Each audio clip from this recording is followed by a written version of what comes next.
Since 1979, for decades, the regime has posed a threat to peace and security in the name of a religious ideology. The regime calls for death to America and the annihilation of Israel. We see that hostile external forces are attempting to exploit the current situation in order to overthrow a government they find objectionable and destroy the Islamic Republic of Iran as a sovereign and independent state. Colleagues, let me be clear. The level of violence, the level of repression that the Iranian regime has unleashed on its own citizens, its own people, has repercussions for international peace and security. You're going to hear today that it doesn't, that it's an internal matter. Absolutely wrong and false. This demands this council's attention. The people of Iran are demanding their freedom like never before in the Islamic Republic's brutal history. Unarmed, peaceful people who love their country are taking to the streets in pursuit of their legitimate aspirations for a better future. Well, this is our message. President Donald J. Trump and the United States of America stands by the brave people of Iran, period. And regardless of its excuses, and you will hear many today from the Iranian regime and from its friends, the regime is solely responsible for the economic misery of the Iranian people and the repression of their freedom, and they will be held accountable.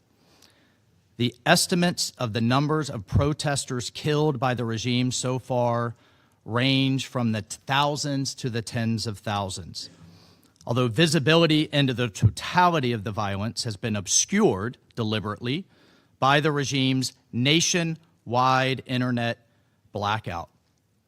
Why has the internet been shut down for weeks? Why have the phone lines been cut?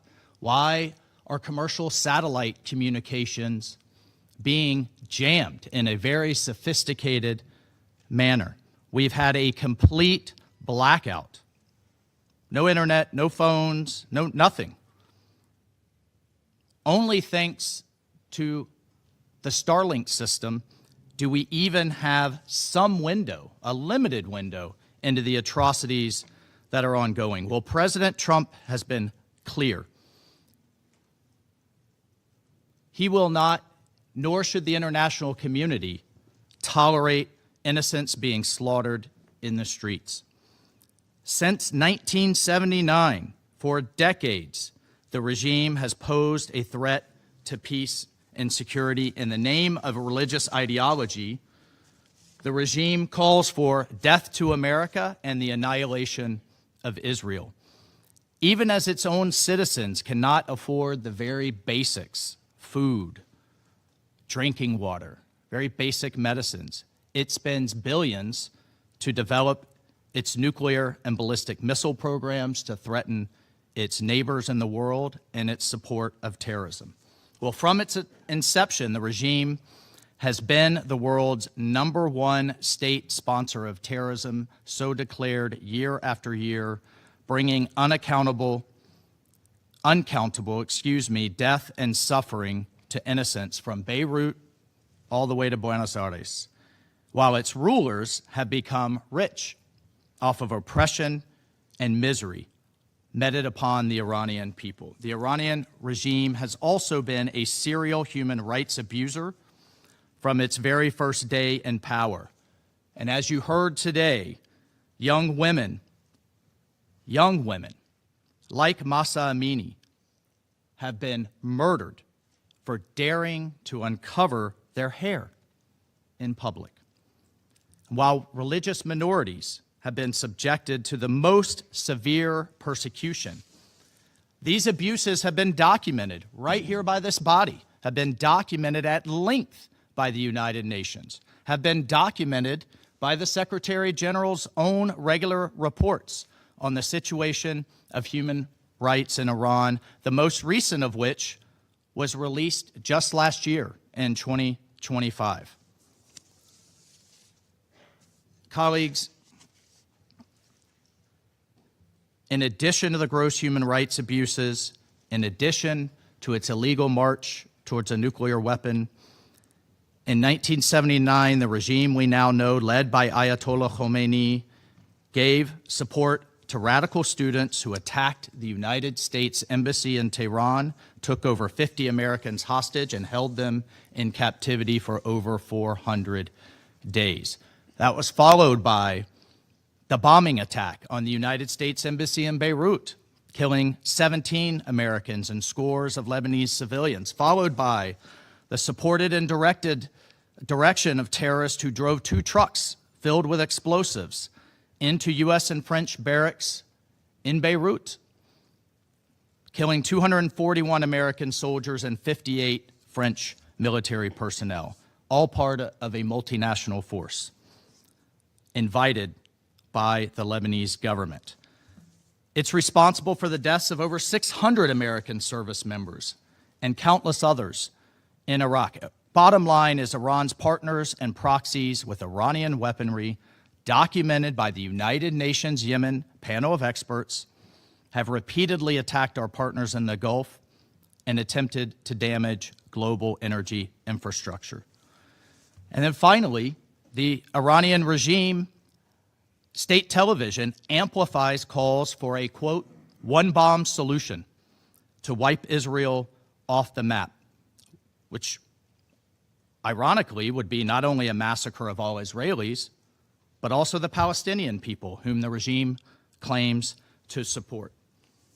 In 2011, the regime attempted to assassinate the Saudi ambassador to the United States in Washington, D.C., but luckily the attempt was thwarted, and further, the regime has continued to plot assassination attempts against the President of the United States, against President Trump, and other senior U.S. government officials, in addition to those who dare speak out living here in the United States. Since the end of December, the whole world has been watching as the United States continues to escalate tensions and fuel hysteria around Iran, declaring that help is already on the way.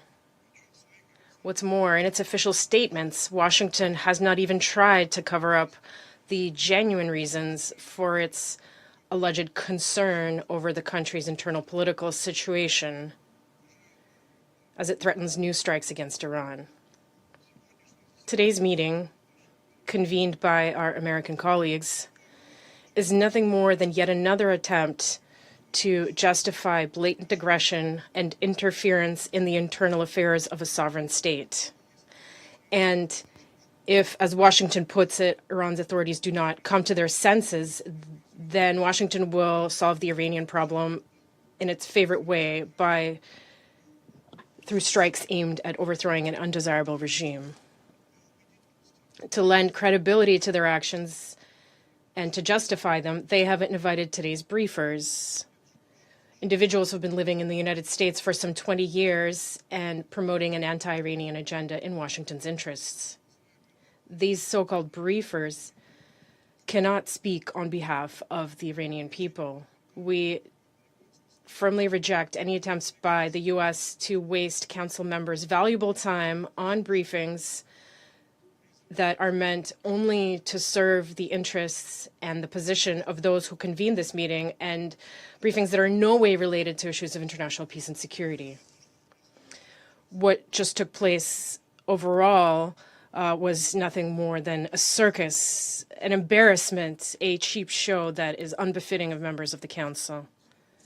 Mr. President, we have carefully studied the letters circulated in the Security Council in recent days from the Iranian mission. We express our solidarity with the people of Iran and mourn all innocent victims. We see that hostile external forces are attempting to exploit the current situation in order to overthrow a government they find objectionable and destroy the Islamic Republic of Iran as a sovereign and independent state. At the same time, we note that the authorities in Tehran have declared and reaffirmed their commitment to their international obligations, including respect for human rights and ensuring conditions for the peaceful expression of public opinion, while at the same time fulfilling their inherent duty to protect citizens' lives, public order, and the country's territorial integrity. As far as we can tell, the protest momentum has begun to subside and the situation is gradually normalizing. The government of Iran has taken the necessary steps to stabilize the economic situation and has established a constructive dialogue with the public in order to address any emerging issues. Mass rallies have taken place in the Islamic Republic of Iran in support of the country's supreme leader and its independent course. The Russian Federation is convinced that today's meeting of the Council should be approached through the lens of its mandate to maintain international peace and security and uphold international law, and not through the lens of Iran's internal political affairs. Violations of the aforementioned norms and principles in the current situation are obvious. They include the extremely dangerous and irresponsible rhetoric employed in recent days by U.S. leadership, which has gone as far as openly calling for the takeover of state institutions in Iran and threats to assist the protesters. Such statements amount to nothing other than incitement to violently overthrow the constitutional order of a sovereign state.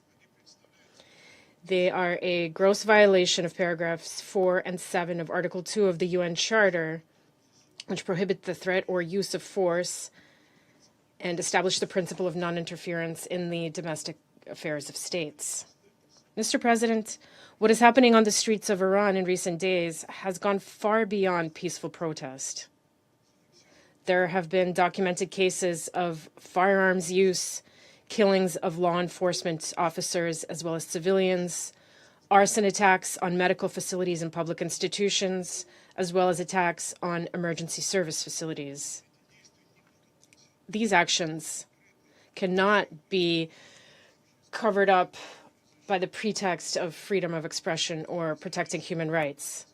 What is happening in Iran is yet another example of the use of tried and tested methods for a color revolution in which specially trained armed provocateurs transform peaceful protests into senseless violence, riots, destruction of public property, and brutal killings of police officers, state security personnel, and peaceful protesters, including children. As we have already seen repeatedly in a number of states, all these actions are either directed or supported by external forces that are interested in a so-called regime change. In the present situation, these external forces are not even bothering to conceal their involvement in violent actions, especially given that the President of the United States has openly called on protesters to take over Iranian state institutions. The U.S. and its cheerleaders are actively exploiting the economic and social difficulties faced by ordinary Iranians, difficulties caused by unlawful sanctions pressure imposed on Iran by Western states. They're using this to inflame public tensions and destabilize the domestic political situation. The current situation is clearly in line with Washington's declared policy, one supported by its allies, of maximum pressure on Tehran in order to advance their own political interests in the Middle East. They are using every means available to achieve this. And this includes not only unlawful unilateral sanctions imposed in circumvention of the Security Council and in blatant violation of the UN Charter, but also unceremonious blackmail of other states by increases in trade tariffs. Our Western colleagues are not above using the Security Council as a tool to promote their delusional agenda. A striking example of this is the attempt by the UK, France, and Germany to create the illusion of reinstating anti-Iranian Security Council resolutions through the purported triggering of the snapback mechanism envisioned in Resolution 2231 of the Security Council. Their justification for this relied on Western states' fabrications about some sort of threat to international peace and security posed by Iran's peaceful nuclear program. And this is despite the fact that the IAEA Director General has never reached such conclusions in his reports on the matter, nor found evidence of diversion of nuclear material to military purposes. And the entire crisis surrounded the surrounding the implementation of the JCPOA was provoked by Washington's unilateral withdrawal from the nuclear deal in 2018. Nevertheless, the EU3 continues to promote its baseless narrative and deepen divisions within the Security Council. What is most concerning is Washington's aggressive course towards the use of military force and threats of its use against Iran.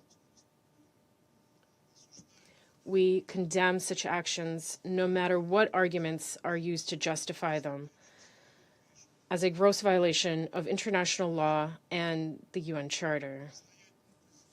We strongly urge the hotheads in Washington and other capitals who seem to be contemplating a repeat military venture to come to their senses and avoid a repetition of the tragedy of June 2025, when U.S.-Israeli aggression nearly resulted in a major nuclear catastrophe with inevitable humanitarian and environmental consequences.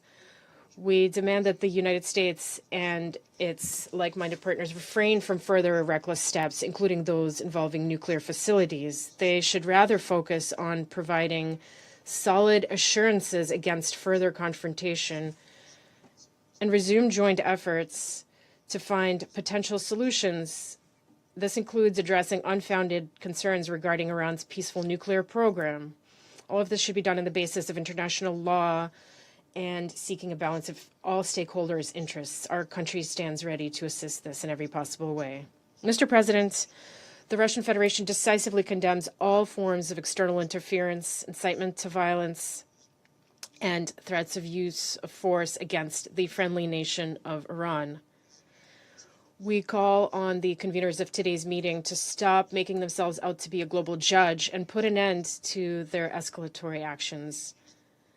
Your actions risk plunging the region into even bloodier chaos that could easily spill beyond its borders. And a separate appeal to our colleagues on the Council and all UN member states. We call on them to prevent a new large-scale escalation and ensure that the Security Council is not used to justify unlawful regime change scenarios or to name and shame the legitimate authorities of a sovereign state. Thank you. Subscribe to One India and never miss an update. Download the One India app now.